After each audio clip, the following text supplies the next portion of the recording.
Dans le cadre de la commission Grands Prédateurs que je préside,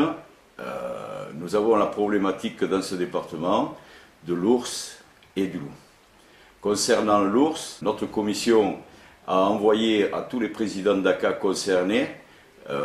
qu'ils sensibilisent leurs maires pour que dans le cadre de l'enquête qui serait réalisée pour la réintroduction d'une ours dans les Pyrénées, on puisse donner notre sentiment. Notre sentiment est celui, et c'est la lettre qui résume un petit peu ce que nous pensons de la réintroduction de l'ours. C'est un courrier que nous avons adressé donc, au préfet des Pyrénées-Atlantiques. Donc je vais lire quand même les passages essentiels. Maintenir une population d'ours qui de toute façon ne pourra être qu'artificielle, du fait de la modification du milieu dans lequel il vit, ne peut pas être réaliste.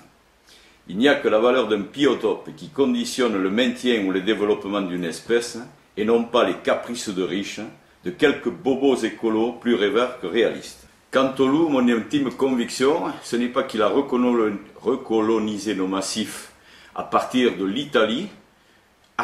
naturellement, mais mon intime conviction, c'est que ces loups sont lâchés, que ce soit dans les Pyrénées ou dans les Alpes.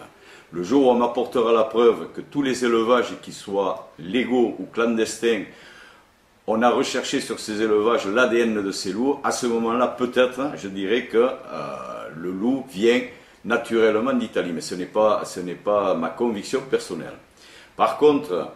l'implantation de ces loups dans nos massifs va être une problématique tant pour les chasseurs que pour les éleveurs, parce qu'il faut savoir que nos modes d'élevage, notamment dans les Pyrénées, dans le village où je suis maire, c'est quand même de l'élevage extensif, et à mon avis, il va y avoir une casse terrible au niveau de la prédation de ces animaux. Qui plus est, il faut savoir qu'au niveau européen, et certains élus, Europe Écologie, etc., de la région Midi-Pyrénées, militent pour faire peur aux éleveurs, aux agriculteurs, en leur disant que si la réintroduction, s'il n'y avait plus de loups, s'il n'y avait pas d'ours, ce serait de l'argent qui serait gelé, qui ne leur serait plus versé. Quand on sait que ce que représentent les primes que touchent ces éleveurs pour maintenir la montagne, on ne peut être qu'inquiet sur cette façon de voir les choses, c'est-à-dire la carotte ou le bâton. Sachez que la fédération sera toujours à vos côtés, chasseurs, agriculteurs, pour que des excès ne soient pas commis et qu'un